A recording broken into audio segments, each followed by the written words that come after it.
ngayon we are working na para sa track bike natin or circuit bike ko natin.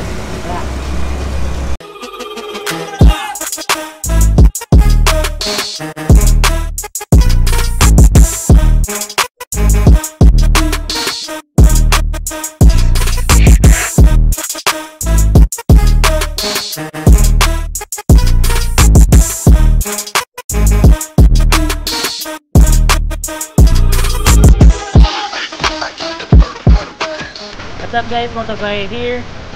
Today nasa rock spec po tayo.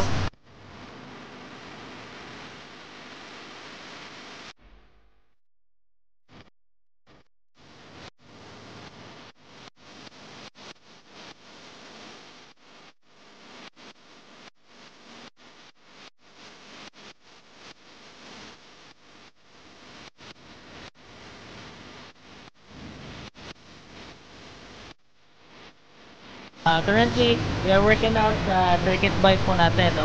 Ang Mio 40 115. So yan po yung panibagong project po natin. So ito siya guys. So second hand po siya na Mio 40. Majority of the modification and parts and technology na in-apply ho dito galing kay Rapok Spec na shop. So ayan. Just have a quick run through na lang din kung ano yung mga binago ho natin, no? First is itong exhaust ho natin. So second hand lang to, online lang din natin to naibili.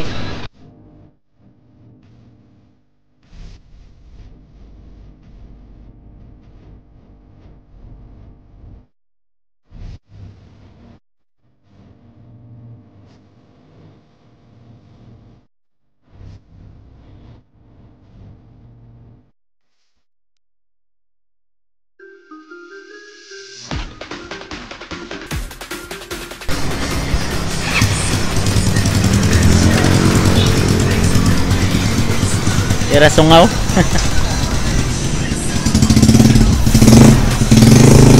Cute.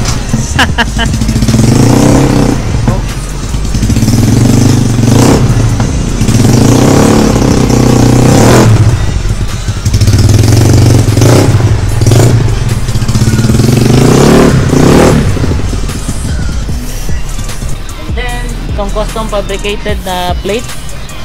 So lalagyan pa to ng liha para didikit yung boots. So yung stock ng Mio 40 kasi guys is may parang may plastic siya dito banda. So it's not an idea lalo na pag circuit racing. So yung ginawa dito is tinabas yun tapos pinalitan ng plate. Lalagyan to ng liha para didikit yung boots natin para hindi mag-slide. Then next is itong gulong ho natin. So it's a budget meal na ultra grip na race tire. It's V-rubber. So murang-mura lang to guys. So basically guys, no, overall ho nito is a budget meal project lang. Hindi siya masyadong super high end ng mga parts yung mga nilalagay ho natin. And inalis ho yung taillight assembly. Pero hindi na natin inalis itong grab bar para maging protection na lang din, lalo na kung disemplang ho tayo kasi hindi pa tayo marunong mag-banking guys. So mainam na may protection. And then ni-remove na lang din natin itong cover dito na para din medyo hindi masyadong so nilinis na din yung makina thanks to Rapid Spec guys. Then this one, remove po natin yung headlight assembly saka yung park light assembly. Sama na din yung kapaludo dito sa harap para pag sisemplang so hindi na mapabasag. Saka yung speedometer assembly tinanggal na din natin. Dito din palit din tayo ng grip. Yan. Then same din dito sa kabila.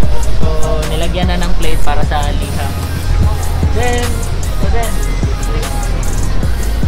nagpalit din tayo ng YSS na BTG series para sa rear shock po natin o rear suspension.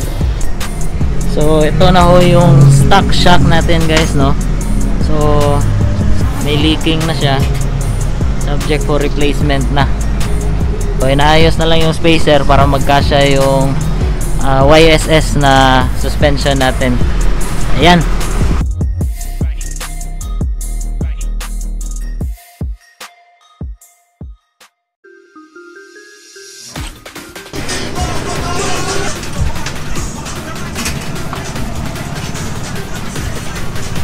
Ayan na yung shock natin. Ayan.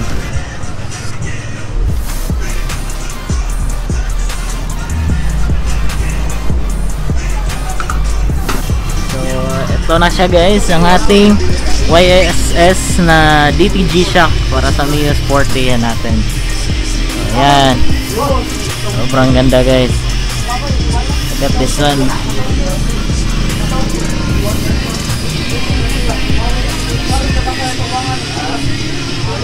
So inalis na lang din natin yung mga plastic covers dito. So medyo ano pa to, medyo madungis pa tignan.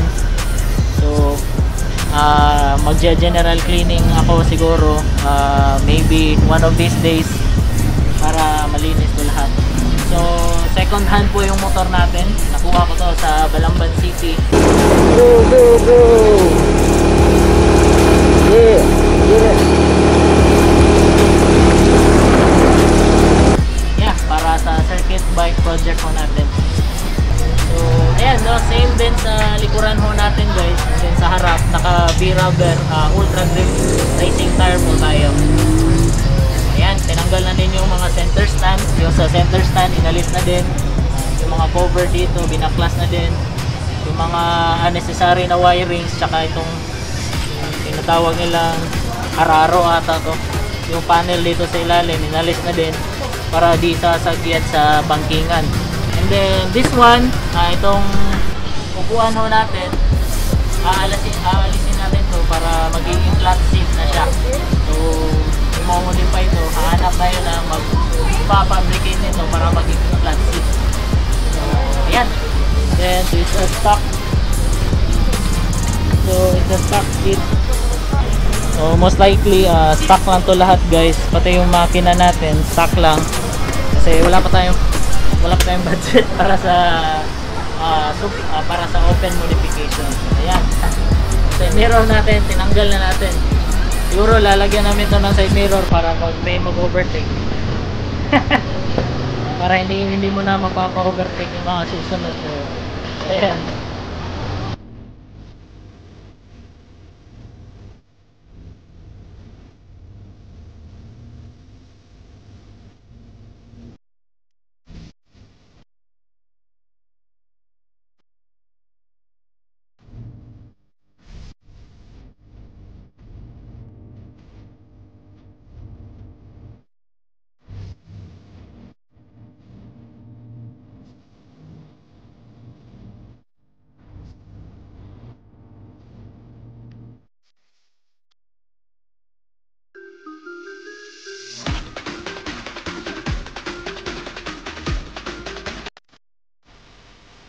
Okay, so that's it all guys for this episode para sa circuit bike project po natin.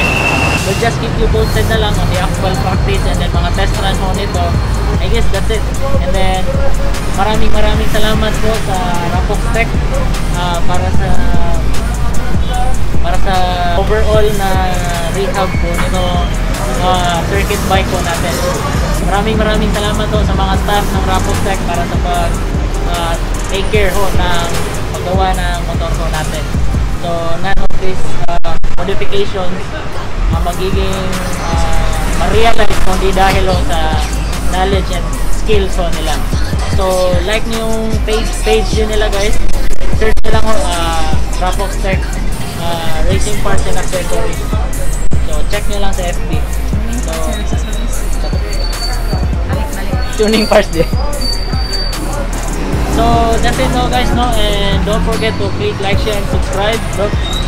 Follow nyo lang din ho yung Rapox Tech tuning parts and accessories. Search nyo lang ho sa FB nila. So kita-kito sa practice run natin.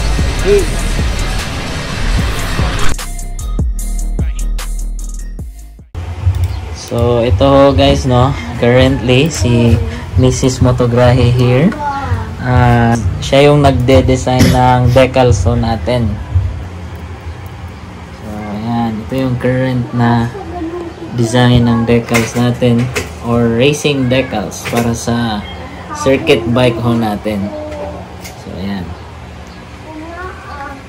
Yan na muna for now guys para sa update, and then we'll see kung saan to pupunta ang project natin.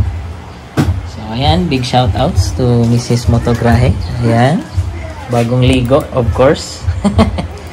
So ayun.